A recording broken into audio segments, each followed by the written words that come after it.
All right, welcome to North Georgia Advocate Podcast 17. I'm here with Viral, and we don't have a special guest today, but we got two lined up for next week, it looks like. Looks like we're going to have Susan Acock Smith for the school board and John Batchelor for the Hall County Solicitor on next week. We're just going to kind of recap everything that's went on the last couple of weeks and talk about a few things that are coming up with the school board, the planning board, the planning commission that's fixing to be appointed, and Zach Probst leaving.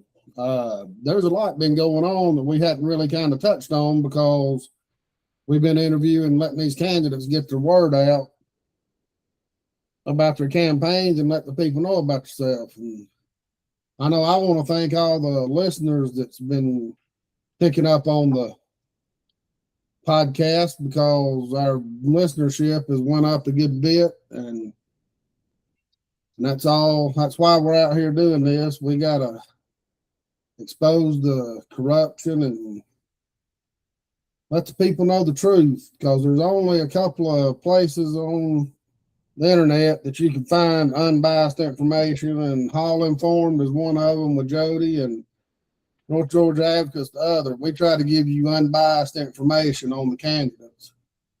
And even though if we personally endorse a candidate, has nothing to do with our organization. I mean, we promote everybody and we talk about them the same and let them speak their word, because our endorsements are our personal opinions. So first thing I want to get into is we had the debate Saturday. It was a big success. We had probably 120 people show up off and on all day during the day. The room had between 30 and 50 people in the room at all times. It was, I knew it was going to be a pretty good day. We had 31 people there in the morning session to see John Batchelor talk by himself. And Inez Grant sent her husband there to put up signs and then to go in, and he went in there with a yellow legal pad, taking notes, and was taunting and sneering and laughing at John Batchelor while he was answering the questions from the moderator. You know what now?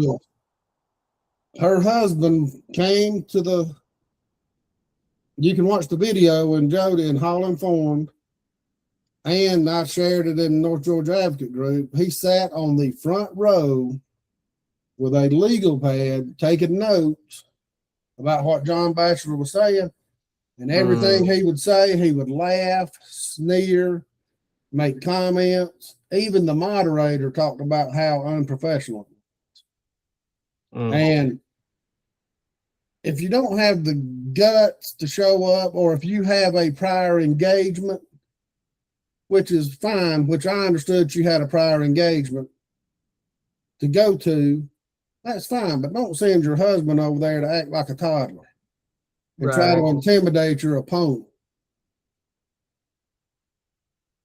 I mean, what does that say about your solicitor when they'll stoop to those levels? Sounds about right. I mean, it was just amazing. And then he got up and left, and then left all her signs out while he left, and which ain't a big deal. But if you come in acting like a 3-year-old, then don't expect anybody else to kind of help you to pick your signs up at the end of the day. And because we had to clean up everything at the end of the day, we didn't get the deposit back. It was a long day. But anyway, we get that. John did a great job. He laid his vision out, talked about how many plea deals was been going on. He wants to get back to prosecuting crimes instead of plea deals. And I get Inez had to do a lot of plea deals because they had the backlog from COVID and from the Stephanie Woodard debacle where they didn't get a lot done for a long time when she got ran out of office, but she still So Grant is the appointed solicitor solicitor. that Yeah, to replace her term at the moment, right? So she's right. not necessarily an incumbent. No, she's Technically, yes, not an but incumbent. technically She's kind of like an incumbent, but yeah, she's just filling out Stephanie Woodard's term, and she's gotcha. running for election for the first time. So, and Bachelor worked on and off for the solicitor's office for 2 different times for like 8 years. So he's been a prosecutor for most of his law career. He said he just doesn't like being a defense attorney. He said he's turned down lucrative offers to go be a defense attorney. He said he just likes prosecuting people. He said, and you've got to have people that like to do prosecutorial work because there's no money in it. I mean, it's a thankless job. I mean, and it's a heart-aching job because you understand why some people commit these crimes, but by the law, you've got to punish them anyway. Right.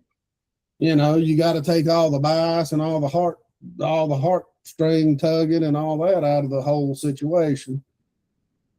And he said he wants to get back he's tired of having to go to Walmart and Target and Walgreens and places and have to go hunt somebody down to unlock the plastic things so that you can get what you want off the shelves.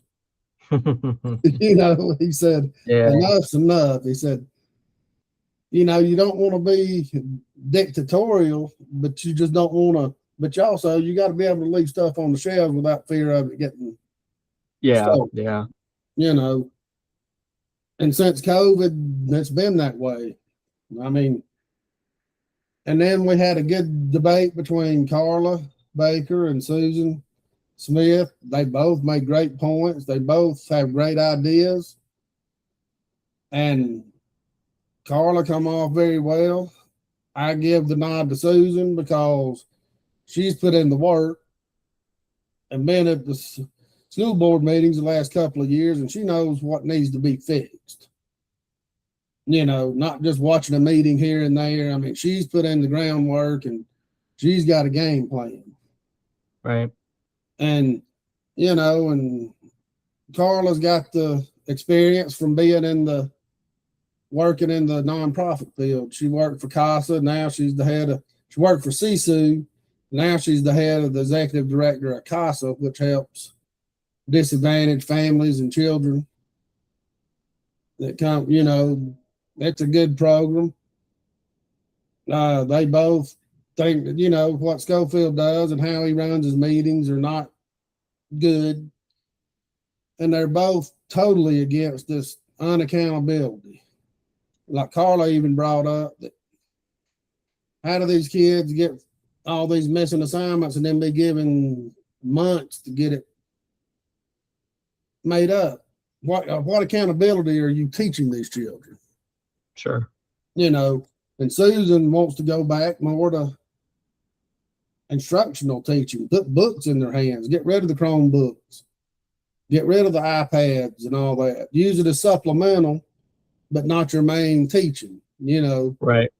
And to push, you know, and Sweden went back to books about 2 or 3 years ago, and their educational test scores skyrocketed.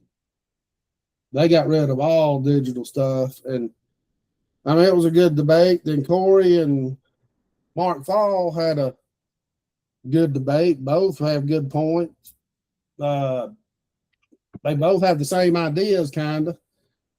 You know, Mark's more data driven, where Corey's more, he's been affected by it personally. Mark has too, because he's got that winery down there in Flowery Branch, and they're trying to encroach on his property, and it's eroding his land and all kinds. But anyway, Mark's more data driven, and I think that may go over a lot of people's heads. What do you think?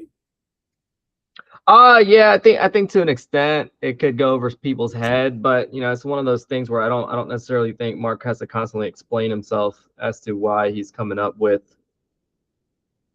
his viewpoints or decisions at the end of the day. You know what I mean? So Right. it's good to know that, like, you know, personally understanding the data point side of things, data points can be a little misleading sometimes.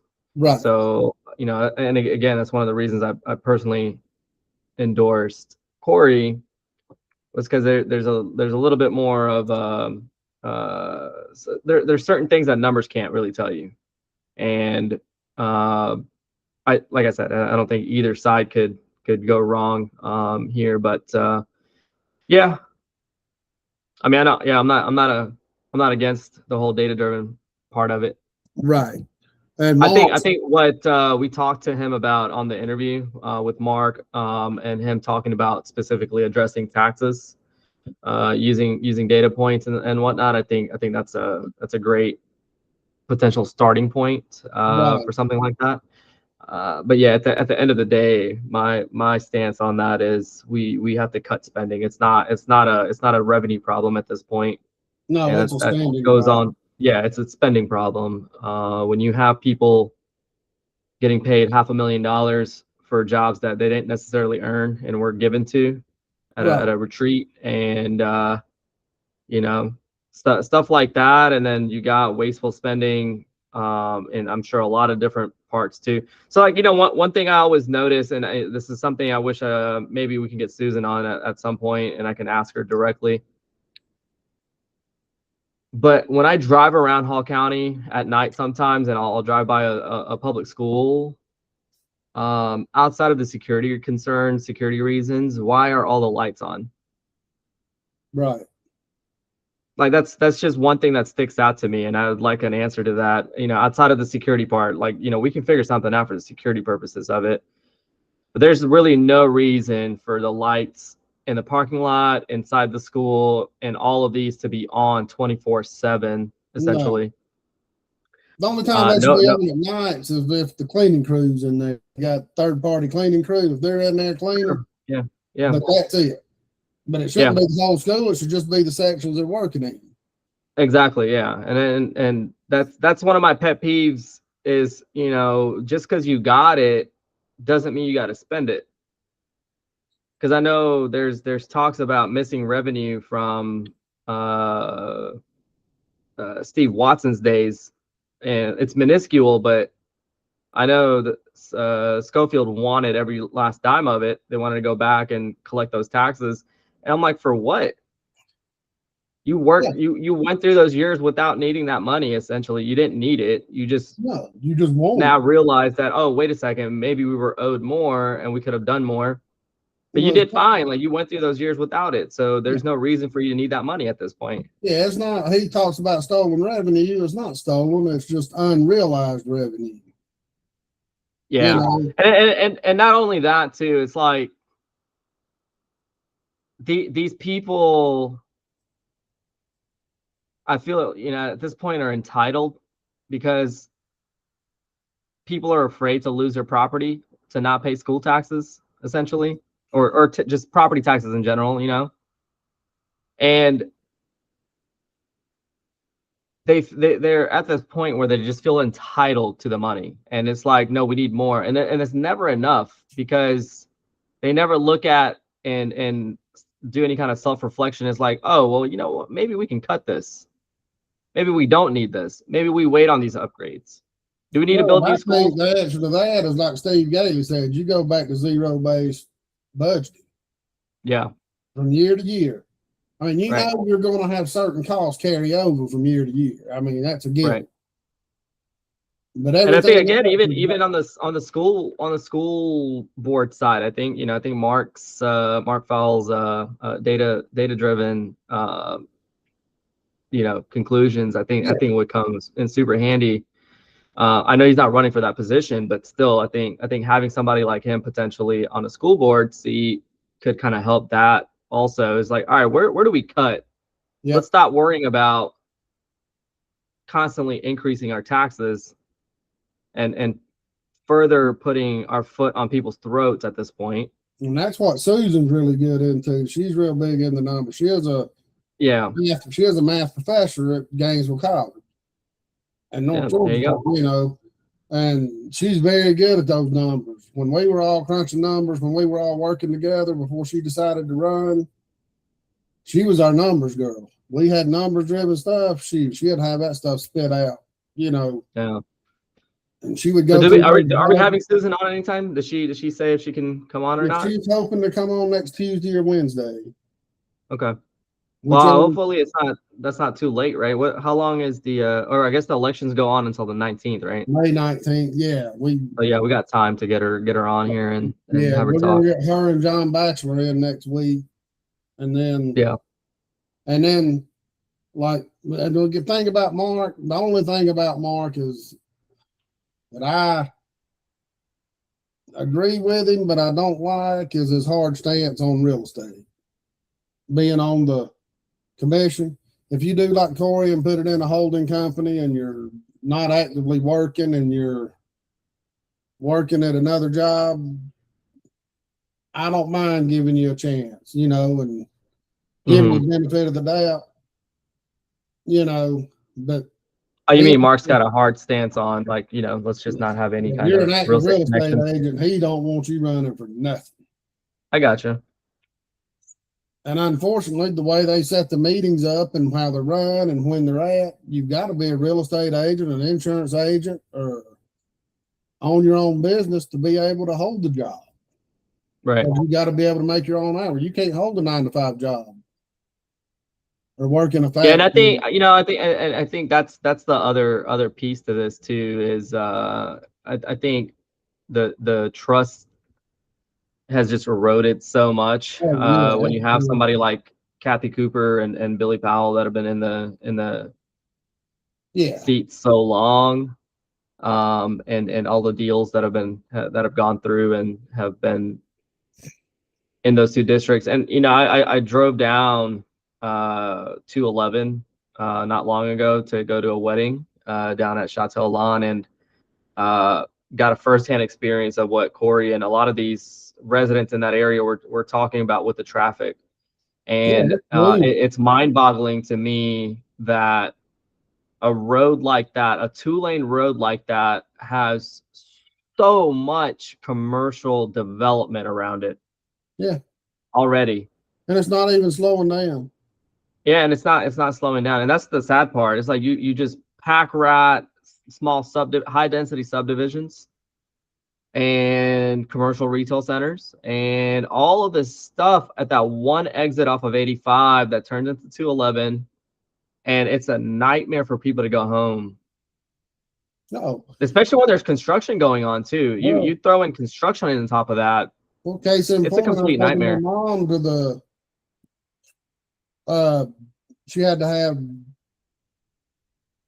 some work done on her mouth. She had to get x-rays and MRIs on it, be sure she could start taking a new drug.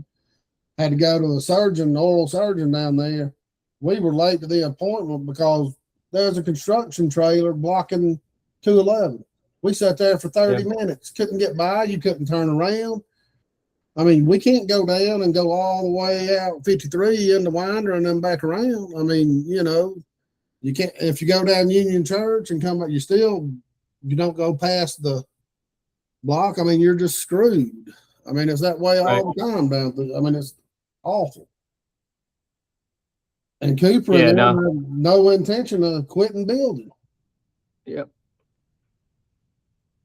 Listen, and I get that too. Like I understand we need more housing, we need more of this, we need more of this, and whatever else. And again, going back to people's property rights, you know, you should be able to, you know, your parents, your grandparents, or yourself, you invested in this property over X amount of years ago, and you know, to get the most out of it, is to sell it to a high density developer, etc. But you got to also understand what you potentially selling this and the developer coming in and building all of this out is not necessarily the core of the issue that a lot of people have a problem with.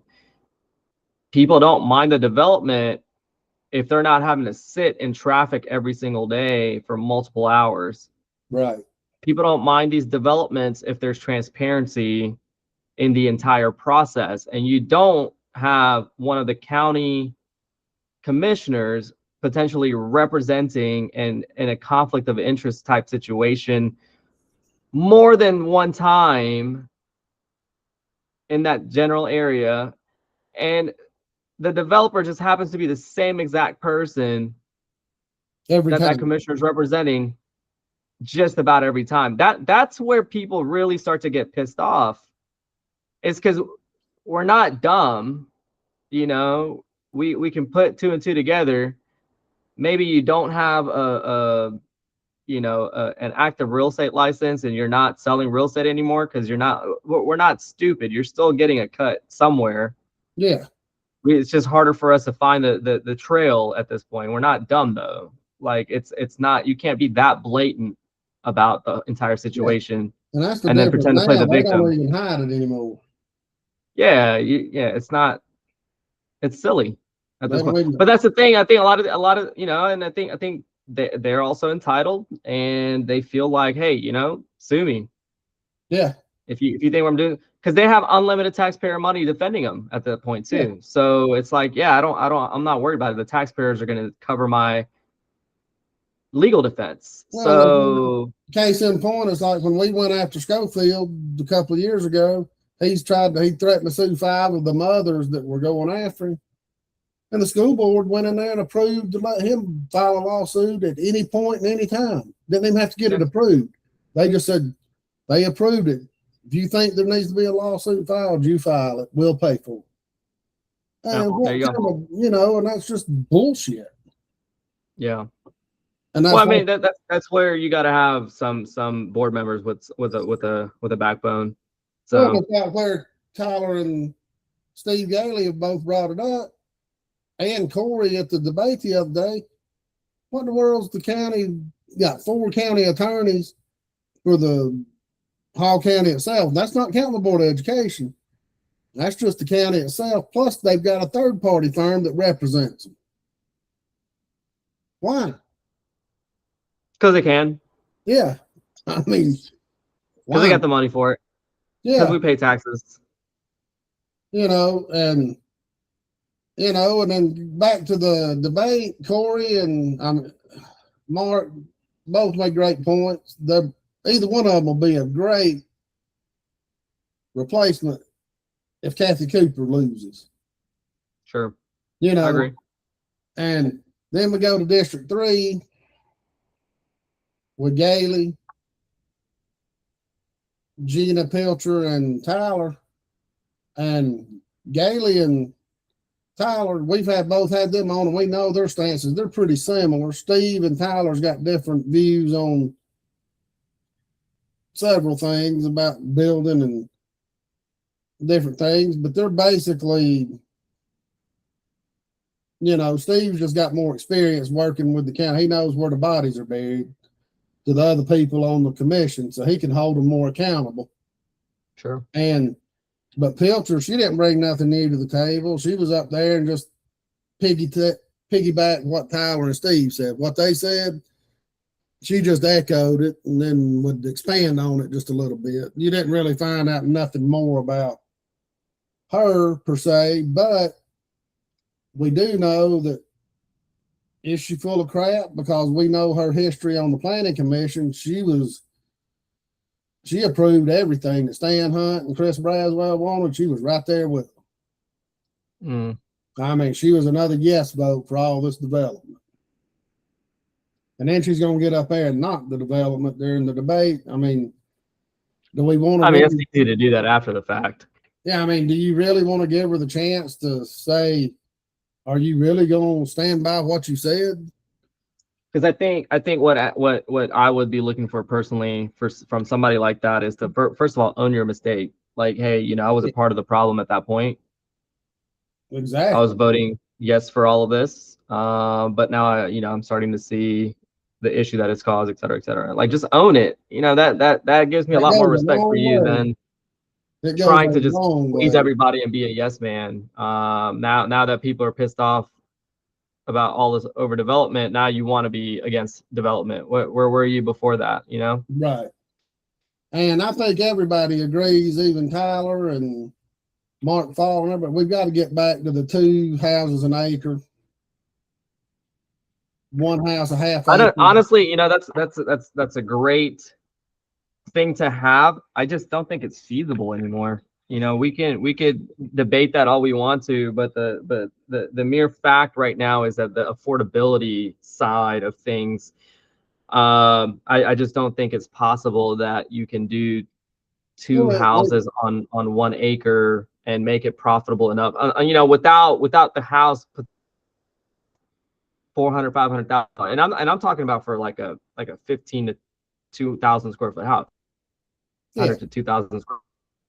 It's just all the regulation that you have in place, all the environmental stuff that you have in place, all the cost of them, and the labor cost nowadays, and now and at this very particular point too, fuel cost, because of this war and the fuel cost that's spiked up so dramatically. I don't think it's feasible to have 2 houses for 1 acre. So like half an acre a lot is essentially what you guys are asking for. I just don't think it's feasible. Well, you can if the county's got to cut the slack. They've got to cut out the 2,100 square foot minimum. They've got to cut out. It's got to be hardy plank or brick. It's got to be.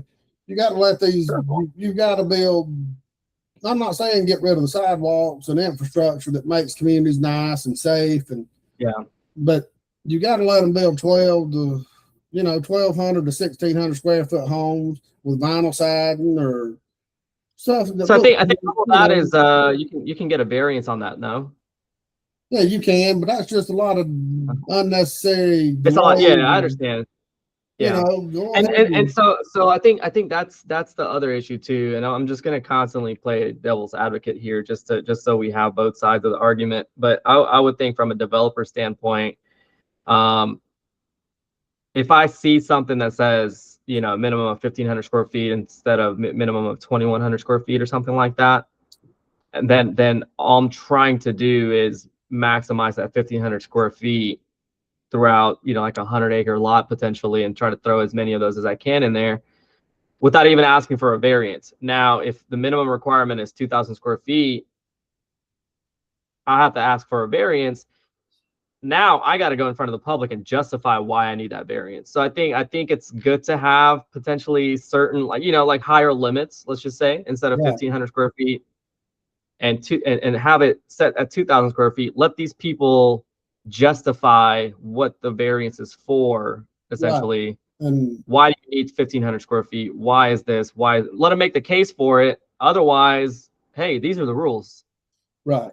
Now we do need to make it clear that this is just for developments. Now, if I'm a homeowner and I want to build a house on an acre of my land, I don't think it's got to be but like 600 square foot. I mean, you can pretty much build what you want on your own land. We're talking about a developer coming in and buying 100 acres or 50 acres or whatever and wanting to put in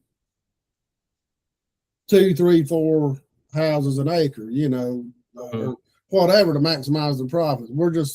That's what we're talking about here. We're not talking about an individual wanting to build on his own property. And so a lot of these rules too, if you go back and look at a lot of this, in my opinion, and I see a lot of this in Forsyth County too, is the folks that make up these rules, I don't think they really care, because at the end of the day, I believe they're trying to preserve property values. So they have no reason for them to drop, because if they drop, that's less tax money. There's no incentive. Exactly, and the county's not paying for any of this development. They're going to approve it. They're going to collect their impact fees. They're going to do this, and then whatever. You know what I mean? But they got to keep a certain floor standard so that other people's property values that they're already collecting thousands and thousands of dollars on per property doesn't drop in value, essentially. Right. I'm not laughing at what you're saying. Yeah, I mean, and that's the reality of it too, because Stephen Gailey came on here talking about how he was an advocate for and push for the corridor standards and whatnot. Like, we need to break up the way these buildings look and stuff. And I'll tell you what, that corridor BS has gotten in our way more times than not of what we can do, what we can't do.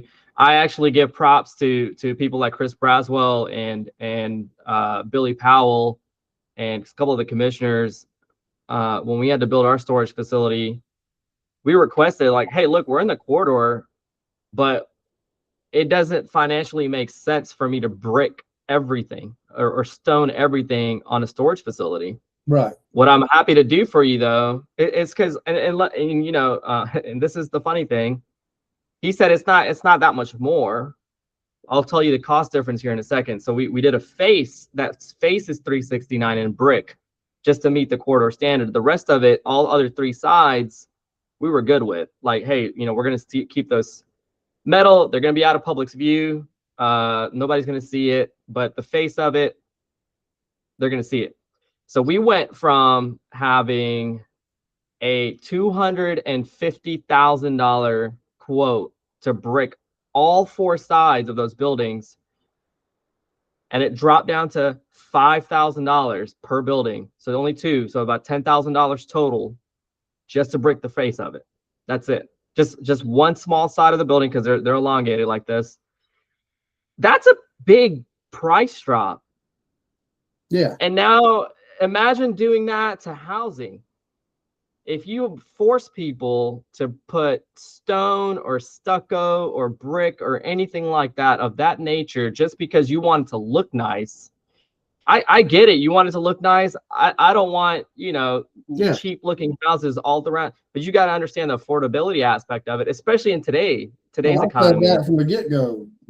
If you make these developers, yes, they're going to pass the cost on to the consumer, but you're not getting those under $300,000 houses at that point. No. If you make people do stone or stucco or brick, you want these fancy garage doors on them, you want to do minimum square footage, you want to do this, you want to do that, you cannot have people living in this county that can afford it at that point.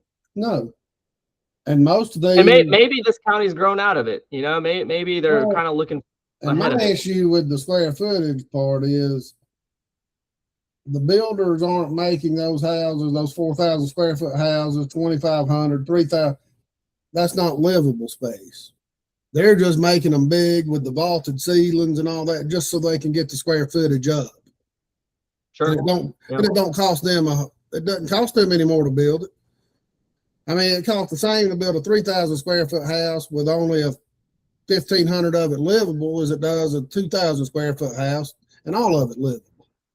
Sure. You know, it's just, I mean, it's all semantics. They're just building these huge houses when only up to a half of it's livable, and that's what. And that's the one thing that, you know, I saw on I think it was on Twitter. Somebody had made like this long thread of like, is housing not affordable today, or are we?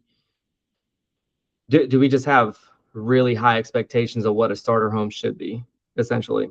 Because the average square foot of a house back in the 70s and the 60s, when things were affordable, was about 1,000 square feet.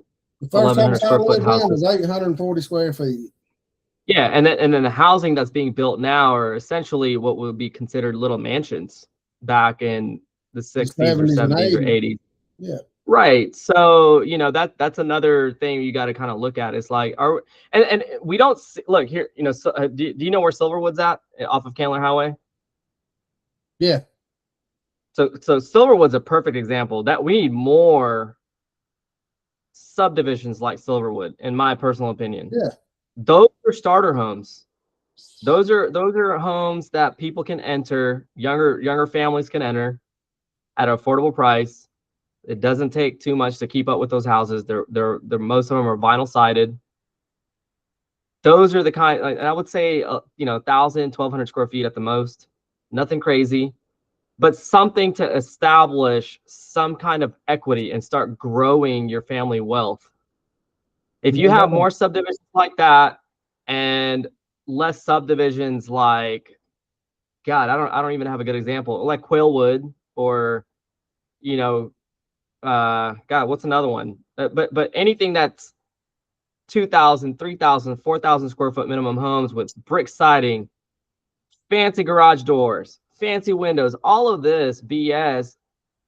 Younger generations are going to have to move further up north, like further away, where they don't have that. And guess what? Your society, your entire county starts to potentially deteriorate. Not tomorrow, maybe not a year from now, Within but 10 you to start going 15 down a wrong years. path.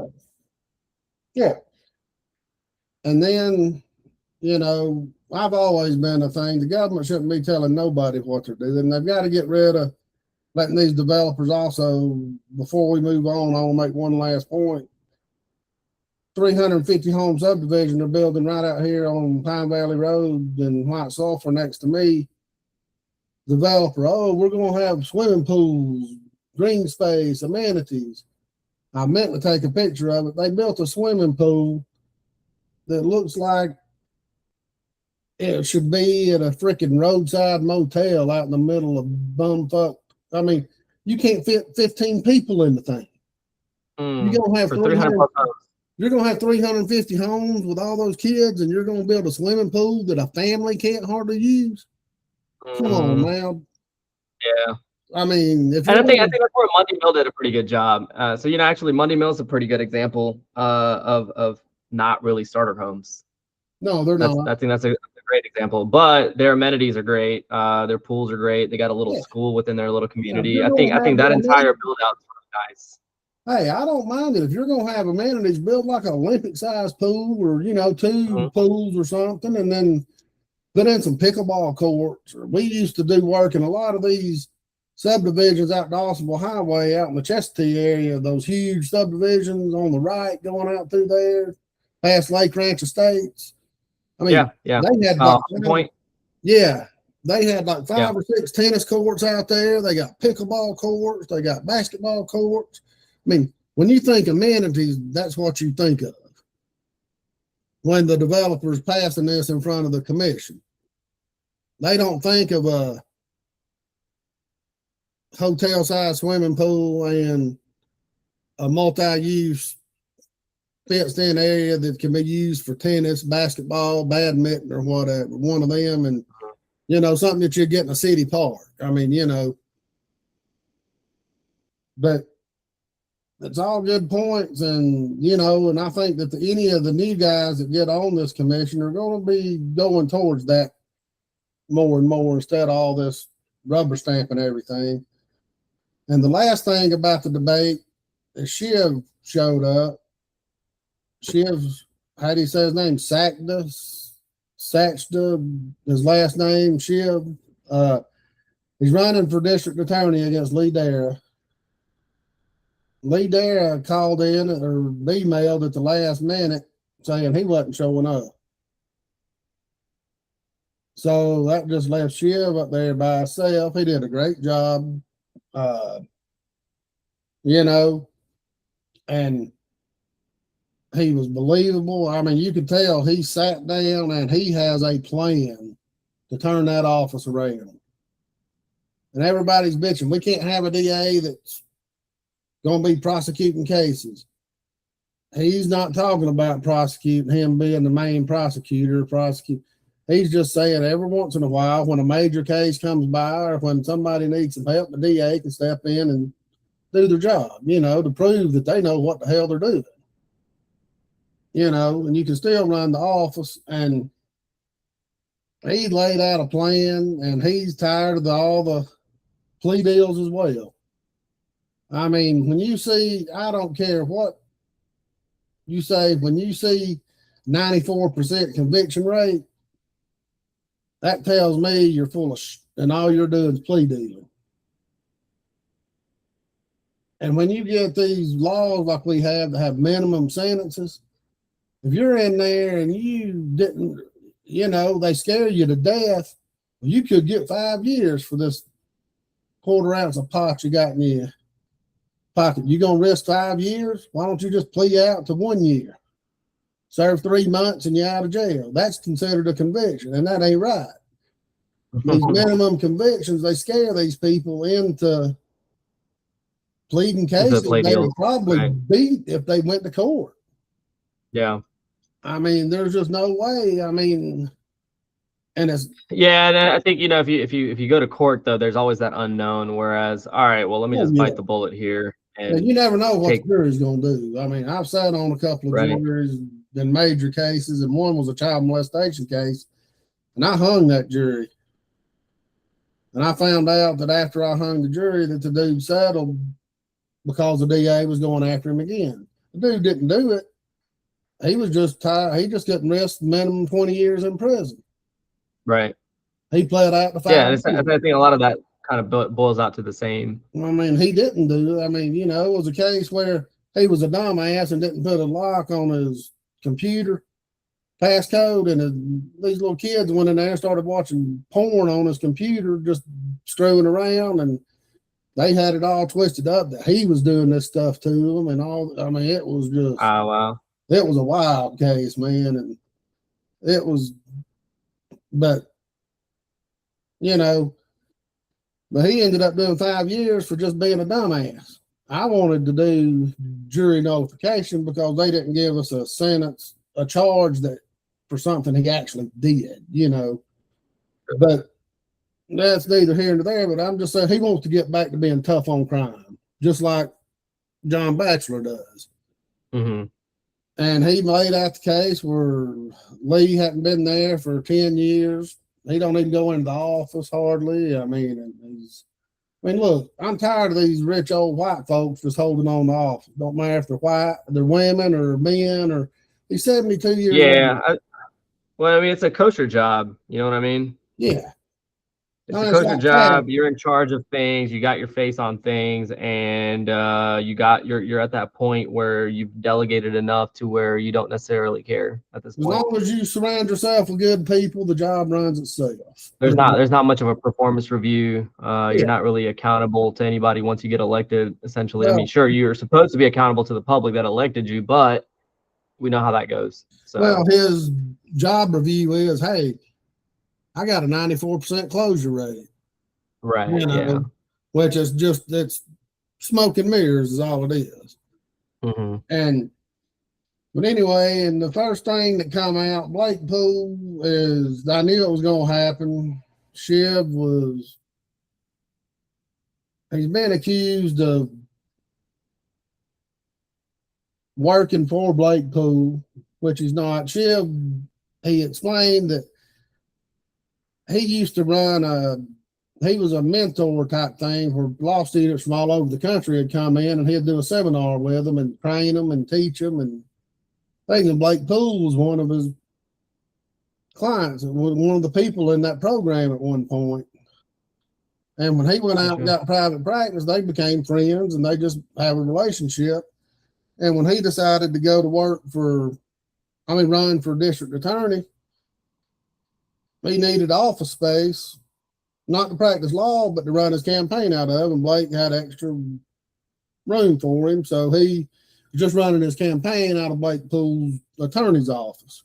So he didn't have to go out and pay a lot of rent and all that stuff, And then here I can imagine you running a campaign out of the same place that who you run against. Their office. I know. Yeah, I mean, and then Blakepool, before Shiv even moved into the office, was Blake's campaign manager. Was Shiv's campaign manager, Blake was. And then the paper got all convoluted because Blake's representing Couch. He's in the case with Couch, and then the paper come out and said, trying to tie the Gerald Couch sheriff fiasco in against DA because Blakepool put in a open records request for on Lee Darrah's county vehicle to try to prove that he was never in the office. So they tried to pull up conflict of interest and all that. And I knew somebody was going to ask it, and they did. And he explained it really well. You know, he's not practicing law anymore until after the election. It wasn't right for him to start a private practice, and then if he gets elected, then have to shut it right back down. You know, so he's taking a break, running his campaign, running for office. Hopefully we can get him on in the next week or two, and he can explain it himself, you know. But he's got a well laid out plan of what he wants to do and how he wants to run that office.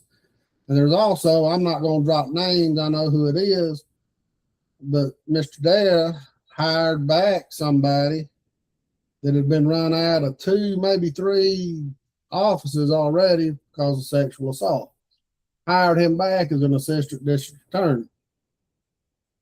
And he brought it up. So he hired somebody that used to work for Hall County at one point, or for the solicitor's office? Used to work for Hall County and DA's office, left to go to different places. You know, and he got run out of all those places for sexual assault. Not Hall County, but other places, for sexual accusations, sexual assault. And he's just recently been hired back by Hall County. And Shiv made it crystal clear that was not happening under him. You know, you can't do that because a lady actually asked the question, would you hire somebody on your staff that's been accused of sexual assault? Yeah, I mean, I think there's a fine line between allegations and what's true at that point. But when you have multiple times with multiple different places. Yeah. No, I get it, because anybody can make up charges. Yeah, I mean, I get it. Yeah, and but again, it's the same thing at 2 different places, or potentially 3 different places. Yeah. You know, it's a little bit harder to believe at that point that you're innocent. So. Right. I mean, you can't. I mean, how do you prosecute? Again, prosecute? That's just my personal opinion, but you know, you. No, I'm the same multiple way. People. I mean, if you've been accused of it and basically paid somebody off, or they've signed cease and non-disclosure agreements and all kinds of stuff, I mean, how do you prosecute somebody when you've done the same thing? You know, it's huge conflict. I mean, and you know, I mean, even then too, I could see if that person was trying to do something that somebody didn't like. It happens the first time, you go to a different place trying to do something good for the people or the community again, potentially, and people know that, hey, wait a second, this guy's got a prior allegations, they got run out, let's do the same thing again, because he can't, you know, he's not gonna be able to handle 2 of them, and the third time, etc. Maybe it's one of those things. Devil's advocate again, but yeah, we'll see. You know, we'll see.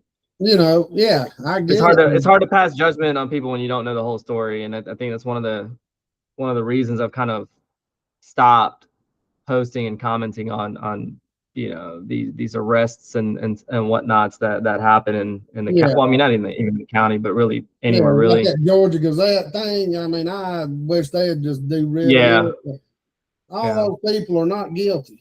I mean, until they go to court. I mean, you don't know the situations, or you know, and I think at a certain point, you got to realize your own ignorance, because I realized my own ignorance, and was like, wait a second, like, you know, I could be in the same situation, got arrested for some BS, my face is all over the place, people already think you're guilty just because you got arrested, and you know, you get the charges potentially drop later, and then they don't ever post that. You're not getting a mugshot all over Facebook saying, hey, this guy actually didn't do any of this. You know what I mean? So it's tough.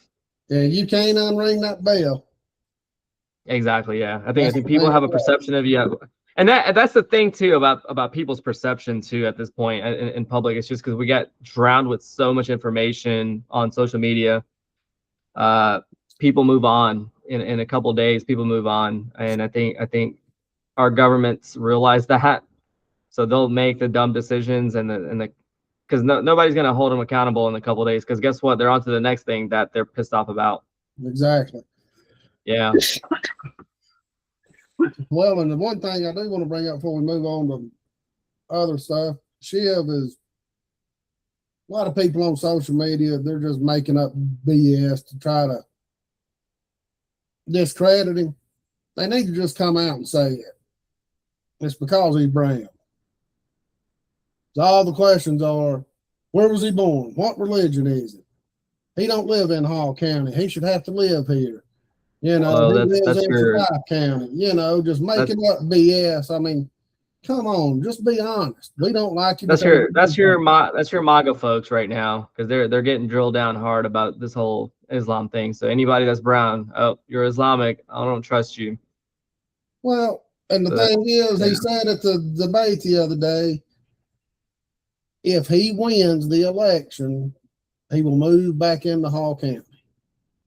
Because that's part of if he wins the primary, he has to live in Hall County to run in the general election. Okay. That's fair. I mean, yeah. We need to have residential requirements. He needs to live here a long time. Dude, I don't think for that job, though, that really requires it, does it? No.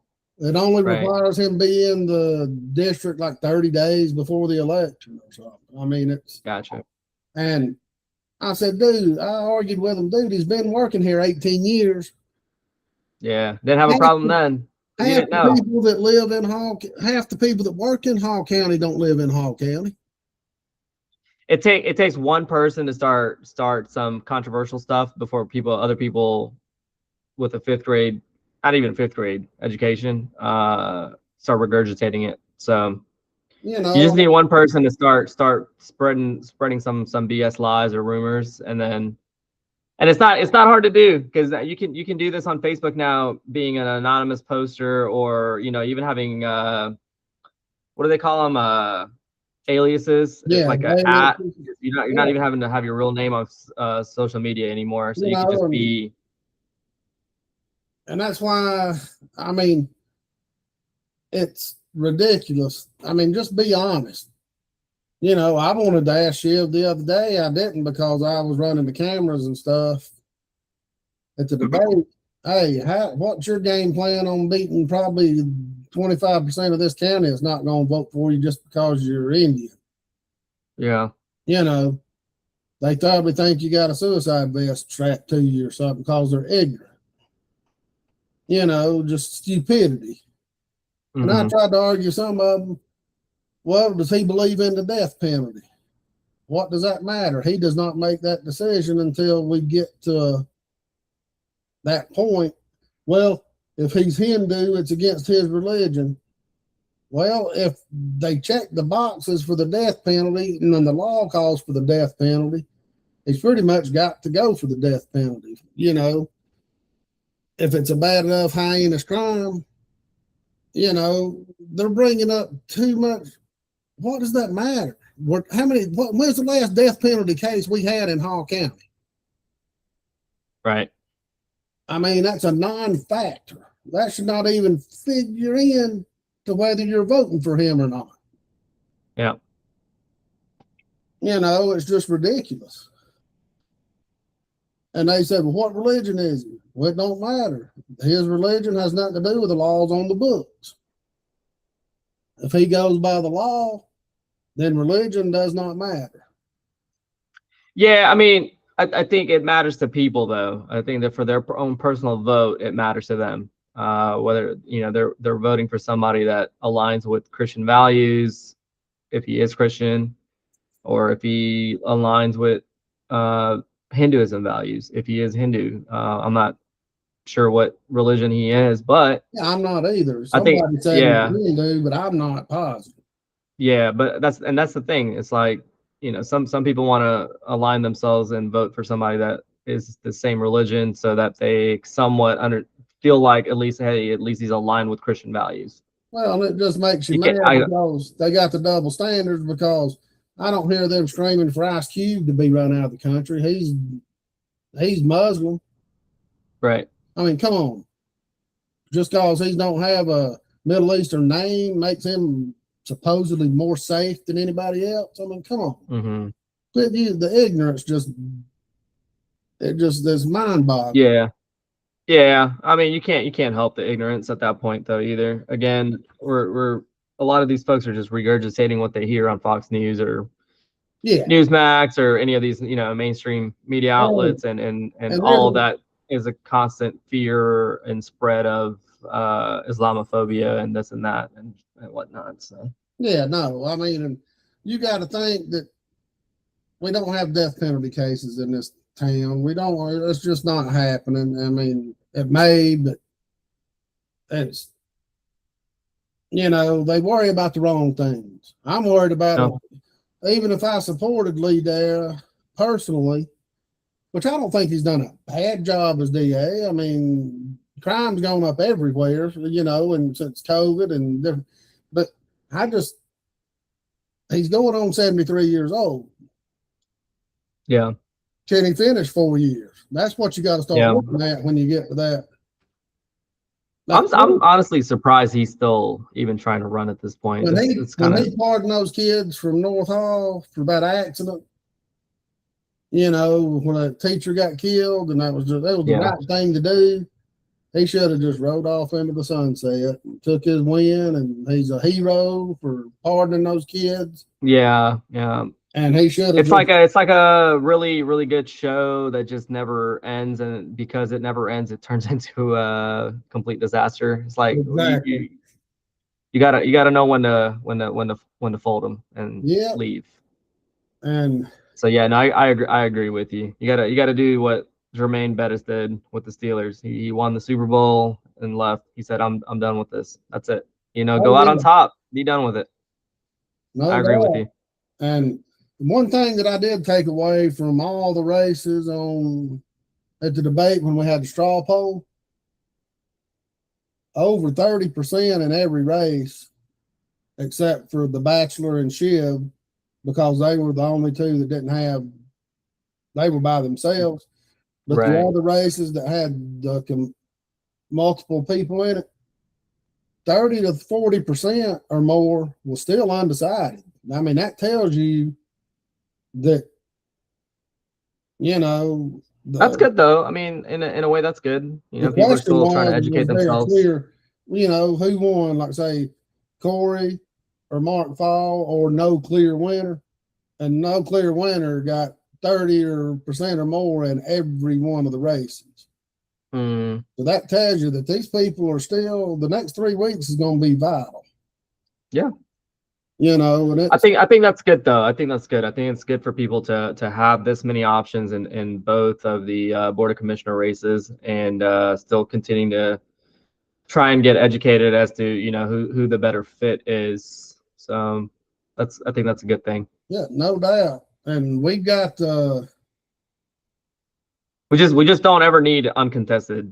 No, nobody should ever. I don't mind uncontested on somebody's second term if they did a good job on the first one, but once you start getting more than 2 terms, that's time to, I'm a firm believer in term limits. 2 terms and you're done. So I announced my candidacy for 2028 for District 2. Good. I seen that. Yeah. Good. So yeah. We'll at least have a challenger, and I'm hoping more people step up too for District 2. It shouldn't just be me. I hope so. I think you got to have multiple people running and have multiple options for the residents. So yeah. And before we get into the Planning Commission real quick, I want to bring up, did you see the paper article the other day, Sunday, I think?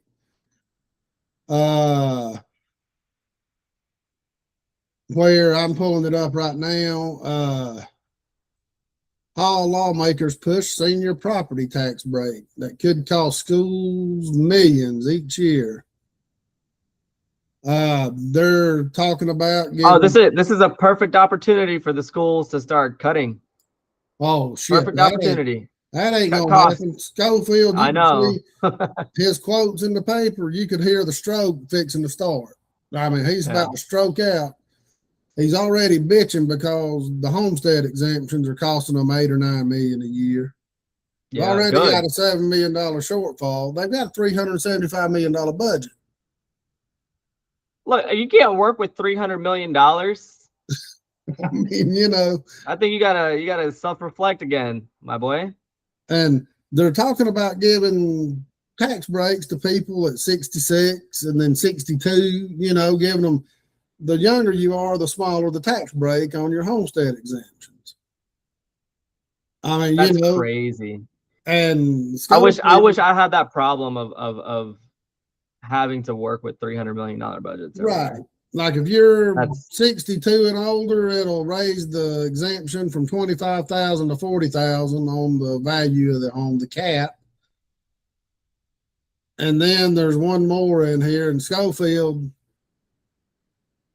Derek McCollums, who brought it up, and he said, we just can't keep going up on people's property taxes. At some point, we're going to have to give them relief. And then here, Schofield talks about the district could lose $9 to $12 million a year if it takes effect. He said that's kind of a back-to-back hit for us. Talking about the 3% cap last year. And then, oh no, what are we gonna do? I know then McCollum said, well, maybe it's time for them to cut back on their spending, just like all my constituents in the county have had to. I understand that it's going to be an impact, but maybe they don't need as much of a reserve fund in there either. They've got $95 million in a reserve fund. Funny you bring that up, and you know, with all of this going on right now, we had you shared this earlier on Facebook. You got a guest column by no one other than Will Schofield. Yeah. Talking about how kids are going to go hungry this summer. I wonder if that's to, you know, stir up some pittiness, something along those lines too. Splost is exactly what it is. Yeah, that's conniving as you can get. And even though the bill he's talking about is going to give each family $120 a summer to buy groceries, just specifically for groceries to help feed kids for needy families. Mm-hmm. But he's going towards eSplosh so the county can have the money to feed them all summer long, 3 meals a day. That's great. Great to do that. Right. I agree too, but you don't have to put I'm saying great program. Yeah, great program, great, you know, thinking, etc., whatever. Like, I'm not wanting these kids to go hungry when I'm no criticizing Will here, but at the same time, self-reflect. If money really is an issue at a certain point, you don't have enough to feed these kids, maybe, just maybe, you start cutting elsewhere where you're wasting money. Yeah, don't build that archway. Maybe start at the farm that's right down the road from your house. Yeah, start at the farm. You know, don't build that archway going into the entrance of a school. You know, there's lots of things you can cut back on. Instead of saying, okay, architect, we've got $100 million to build this school with, just tell them what you want and what you need and have them give you a price. And then you tell them whether you can afford it or not. You know, there's many ways to cut back and not raise taxes to pay for these kids. I mean, you get state supplements anyway, federal subsidies. You know, Schofield shouldn't have used that $9 million from COVID funds to build that freaking farm. You know, we don't know how much it's costing on an annual basis either. He says Schofield warned that once enacted, the exemptions are never going away. He said this will be here and continue to grow just like other exemptions year after year. You know, I mean, it's kind of like your taxes that continue to grow year over year. You know, I just don't get why it's so hard for him to realize that they can't just keep spending like drunken sailors. you know, and it keeps brought up. And all he does is every time property taxes get brought up, his exact words are, his and Zach Probst, well, if it don't pass, we're just gonna have to raise your property taxes. Don't threaten us with the property tax. Yeah. I mean, that is just unethical and it's not right. And now we got Zach. You're not dealing with ethical or just right people either. So you got to remember this. You're not. And now we got Zach Probst has got his foot out the door. He resigned his position. He got the job. Basically, it wasn't illegal, but they got drunk down at St. Simon's Island or Jekyll Island on that retreat where they're at, talked about it for an hour and give him the job. No other applicants, nothing. He didn't even interview for the job. You know, he got it because he's Jeff Stowe's nephew or cousin or his wife. I mean, closely related to him. And well, that might be the case, but there's other people that have to vote on this too, right? So who else voted? Billy, Kathy, and I would assume Greg. Or whoever who was who was the other fourth commissioner at that time. Oh, I guess Higgins. Richard Higgins, yeah, they were all in it. Yeah, so there you go. Those are your amigos that, hey, as long as you shut your mouth and do what we tell you, you got the job. And if Kathy Cooper loses this primary, it's going to be a shit show the rest of the year on this county commission. They're going to be ramming through everything they can. Yeah, because they know Corey or Mark Fall. I don't know.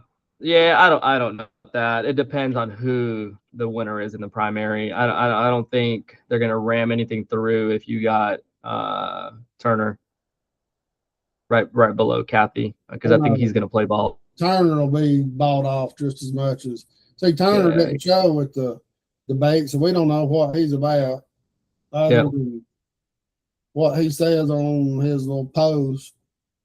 Listen, I mean, for somebody that hardly understands the UDC and can't answer questions and stuff, but he's got a pretty good backing because I see his signs everywhere too. Yeah, he's backed he's got the finance. Yeah, so he's got the financial backing. So yeah, I think Kathy Cooper and Mark Turner are about one and the same. Two peas in the same pod. And Davidson gets on District 3 because he's turned to the dark side. He's financed by the swamp too, and seems like it. Yeah. He basically lied to Jody and everybody about the debate, said he couldn't participate, he's going to be out of town. Hell, he was doing his Cowboy Bebop Friday night at the rodeo. Yeah. And I told you about this when you told me who his campaign manager was. I knew right off the bat, okay, that's enough for me to know that this dude's not. He didn't have our best. He's not for the residents of this county. Yeah. And then you got Kathy Cooper goes out. I don't know what she had to do to get Nathan Deal's endorsement. Yeah. Was at a function with him about reading to the students or something, and he endorsed her. I don't know. I wonder how much that endorsement really carries at this point now, though. Too maybe it does with still a lot of the boomers that go out to vote. Right. I think it'd mean more if it was District 3 because that's where he lives. You know, but not District 1. But you know, and then you got, you know, how in the hell does Greg Poole says he's not going to appoint a person to the new planning commission? I don't get why he's not doing that. It's not going to improve the odds of nothing getting through. It's not going to help him or David Gibbs out to stand up to the three amigos. Yeah, but I mean, it doesn't really matter though. I kind of see Greg's side of this. Like, it doesn't really matter who he appoints at this point, because even if it comes through the planning department or the planning commission as a denial, the three amigos are going to do what they're going to do. Well, we've seen plenty of that in the past where something comes in denied or even approved by the planning commission. Denied, yeah. And the opposite happens. So yeah, I don't think it really matters at this point. And the thing is then you got Bradley Dunkel gets appointed by. That is a slap in the face to District everybody in 2's Hall constituents. County. And it's funny because this happens as I was looking at one of the projects that got approved on Brownsbridge Road near our gas station, and we spoke to a lot of the residents because they come in, they're customers of ours, and so like all of Brownsbridge is essentially in this thing called a lake corridor, and it's designated as a future business corridor district or whatever. If you ever driven down Brownsbridge Road, there's plenty of residential just right up and down on the major road on 369. Yeah. And so they sandwiched in this warehouse office space in the middle of two subdivisions off of the main road that again has there was a tractor trailer hauling chickens today that turned over. Guess what? Traffic was backed up 3 hours, 2 hours, 5 hours. And it's a regular occurrence on that road. Yeah. Anyways, let me backtrack. So they're building this. You had everybody and their mom in that neighborhood was completely opposed to this. And I get it from their perspective. Like, you do not want this. Because if you live in Serene Shores, which is one of the subdivisions, and if you live off of Ponderosa Drive, which is not necessarily a subdivision, but it's a little community that goes back there into the lake. Yeah. And you got this wooded lot, this wooded corner lot that I don't know that you could ever really put a house on. Maybe somebody would put a house on it, but you'd be on the main road, so I don't know how attractive that is. But people have bought homes on the main road over there. Anyways, the planning staff recommended denial of it because they saw, wait a second, you don't want to throw this industrial warehouse type office space where you're going to have tractor trailers going in and out in the middle of these subdivisions. Like your backyard is literally into some residence's backyards. Right. Your side of your property is going to be on the sides of other people's backyards. And you don't want that tractor noise. You don't want that traffic noise constantly coming in and out. You don't know who your tenants are going to be. Guess who the applicant was for that? Or who was representing the applicant? Yeah, DCCN, Bradley Duncan. Yeah. And Rochester. Yeah. Yep. And here, Rochester. And so all of the people that came and voted, spoke out against it at the Planning Commission, and I believe, if I'm not mistaken, I think the Planning Commission denied it. I think it was 3-2 or 4-1 or something along those lines. So the planning staff denied it or recommended denial. I believe the Planning Commission denied it, if I'm not mistaken. Maybe it passed 3-2. I think it might have been a little, half here, half there. Anyways, and then you got good old boy Billy Powell thanking everybody for their concerns, etc. Made up some BS about how, for the future land use, the comprehensive plan, the one that only developers were involved in kind of putting together, talking about, well, for the future of this is going to be lake supported businesses. And I feel like this is the perfect spot for something like this to go into. And then it gets approved 3-1. Yeah, 3 amigos. That's basically what happened with that Ben Parks Road thing last week when they approved the retreat. That retreat that was up there. Yeah. I mean, look, and I'm speaking out against that one particular project that I was just talking about on 369, even though it's beneficial for us as a business owner, as a gas station owner right down the road. The tenants in there likely are going to be customers of ours. We're probably going to do business with them, etc. But as a homeowner, and the amount of negative feedback that you had from the residences around there, why would you do that? No, you only helped out the developer in that entire ordeal. You were only helping out the developer.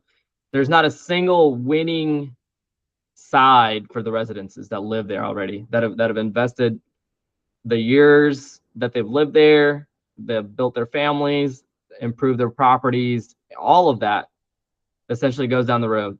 down the drain for them, because a lot of them don't want to live in the place like that, and they're gonna have to sell. They're gonna have to move. Well, a lot of times that shit like that causes the property values drop 30-40%. Sure.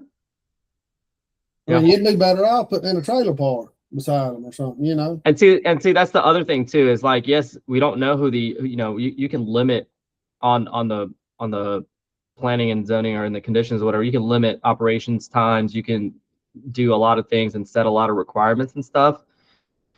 You people aren't going to go out here and enforce any of that BS. No. If these neighbors start to complain and say that, hey, they got a tractor trailer in here just idling all night waiting to unload something, you're not going to come out there.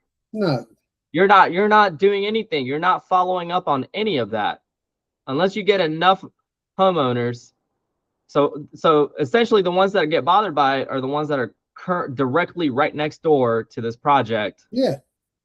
And then the other ones, they don't hear it as much because they're a little bit further away, so they're not going to care enough to help out the other guys. No. So unless you get enough people to go up there to the county and complain about this and do some kind of code enforcement, it's never going to happen.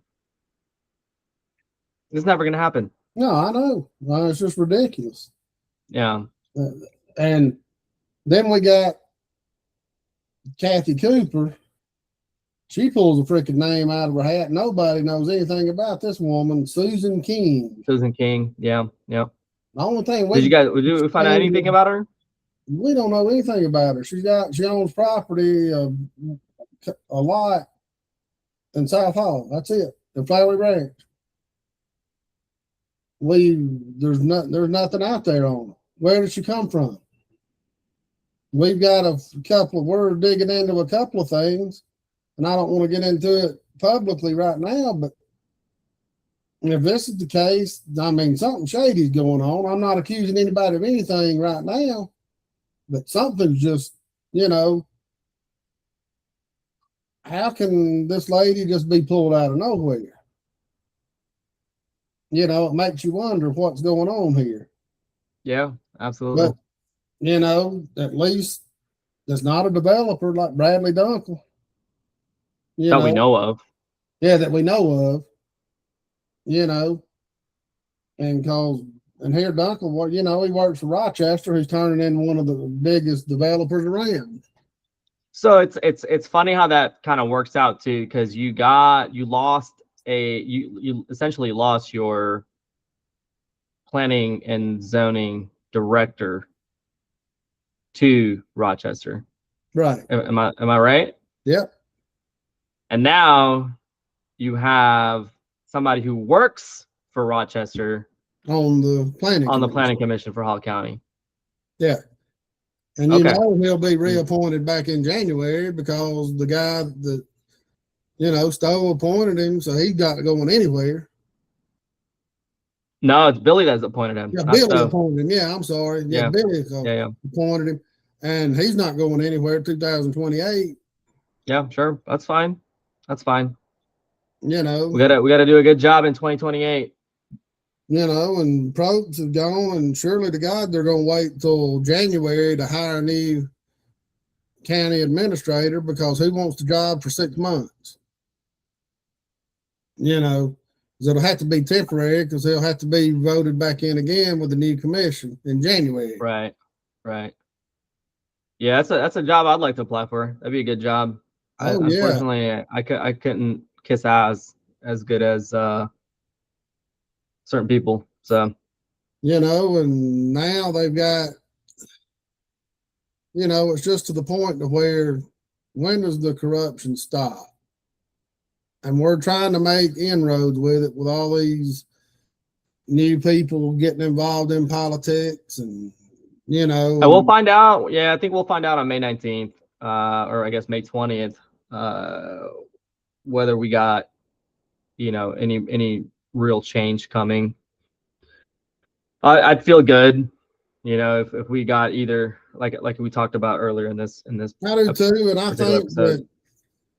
I think that best case we can have a runoff between Corey and Mark Fall. Yeah. In District 1. That'll be best case. have Kathy not even in the, as long as she don't make it in the, and then in District 3. I think these are the November elections essentially, because like nobody's running on the Democratic side, right? Huh? Right. I said there's nobody running on the Democratic No. side, so. Gina's in as an independent if she can get the signatures. She's got to get 1,700 signatures, 1,680 something signatures, I think. Sure. In District 3, but if she don't get her signatures by August 5th or whenever the deadline is, then whoever wins the Republican primary or But that's for District 3. Okay. 3. Yeah.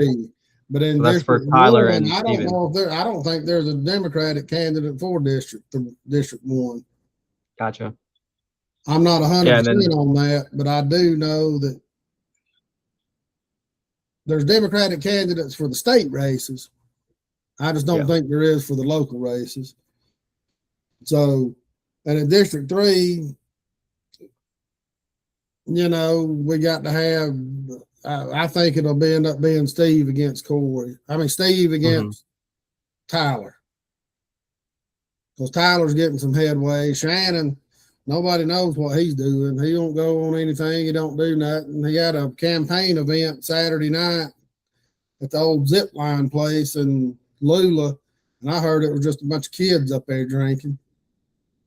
Yeah, I don't think he's serious. That's not a serious player.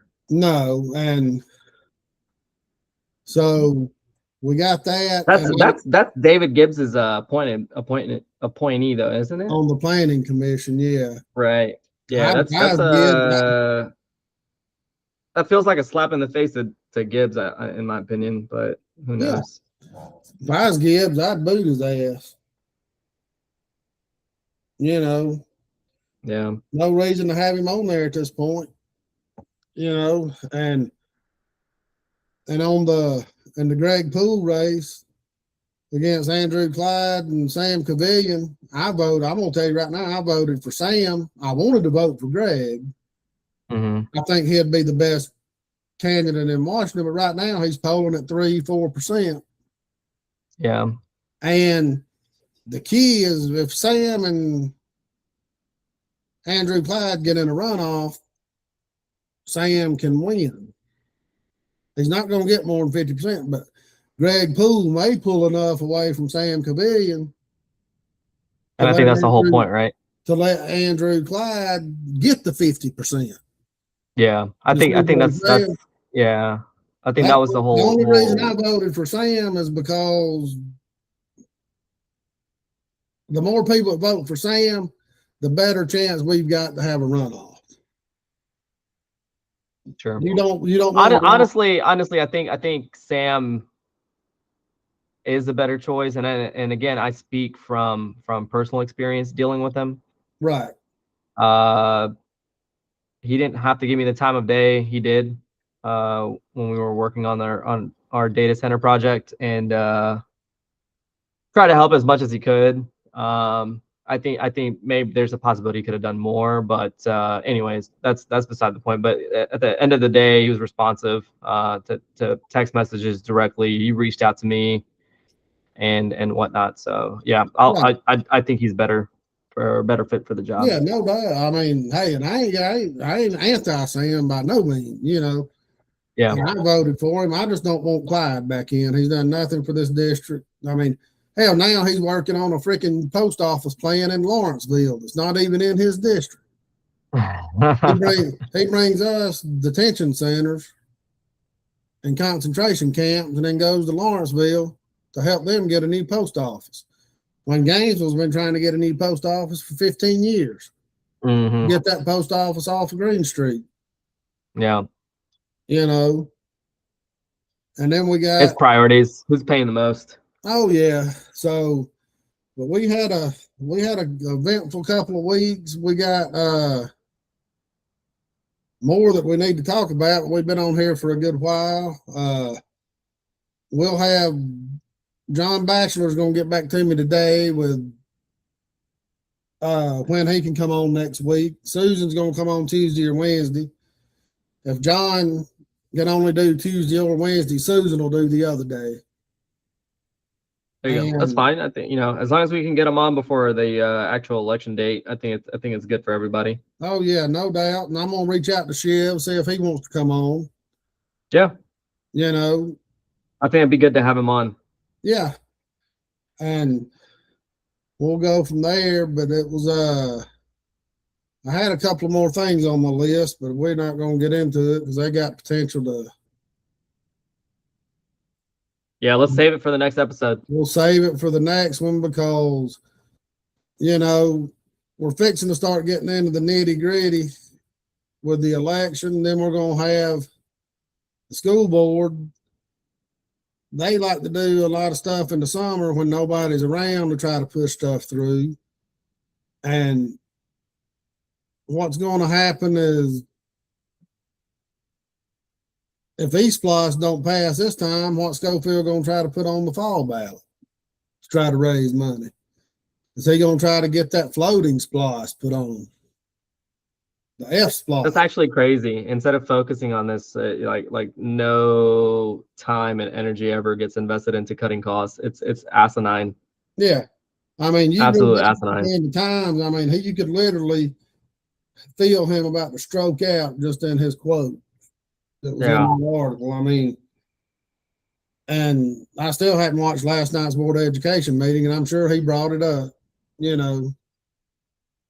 So, but it'll be good. It's just it takes you have to be involved in this stuff for at least, I would say, a year and a half, 2 years to really kind of like understand, okay, like this is what's been going on, da da da da da. Now I'm kind of like caught up and it's so tough. It's so tough. Well, and it's like Susan and Steve Gailey both brought up because they've been around it enough and they know experience. It's not right that they come up with all this stuff on the agenda and it's just a procedural vote when they're having appointments or they're having voting on certain things and there's no discussion about it publicly. It's all done in the executive session. And that's not transparent. I mean, like the Parks and Leisure Service last week, they had 2 bids. They narrowed it down to 2 bids. One was $100,000 lower than the other. They took the one that was higher. Nobody knows why. They didn't discuss it. They didn't. I mean, I understand if somebody's $100,000 low, they left something out of the bid, most likely. I mean, you can't be that much lower. But could it be one of their construction companies that gets all the work? I mean, is there some palm greasing going on? We need some more transparency.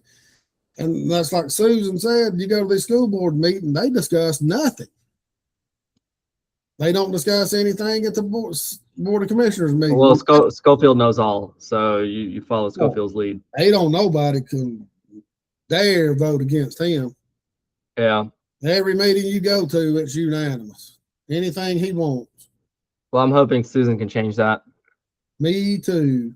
At least one. All it ever really takes is one to push back. No Oh, doubt. the others might see like, we're allowed to do this. Yeah, and that's what killed me about Deborah Smith. From what I knew of Deborah Smith from when she was at River Bend, she wasn't no pushover like she is on the Board of Education right now. She's just turned into another yes woman. She's going to go in there and change things and get a lot of vision going. And now she's just another procedural vote. And it's not just her, it's everybody.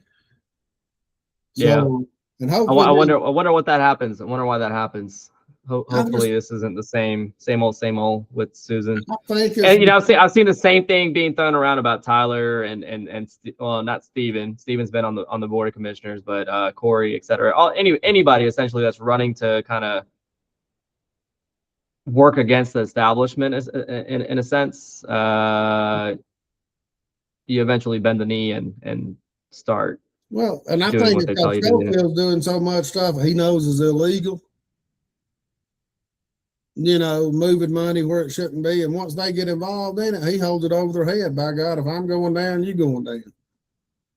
I mean, there's a reason they've got a budget that's all these pages long and it's not detailed. You don't know where any of the money is. They've already admitted the money for the farm comes out of 4 different accounts. How is that even possible? How do you keep up with your budget and your expenses if it's coming out of 4 different accounts? Yeah. I mean, well, let's save that for a different discussion, for a different podcast. Hopefully when Susan's on, and then we can get into it a little bit more. Yeah, and one thing, but I got to hop off. I do too. I just wish you could have seen Will Hite's face at the debate. Oh yeah, I heard he showed up when Steve Gailey said he wanted to charge $20,000 for each hookup fee to the sewer to the developers. Will Hite about had a heart attack. So that was funny.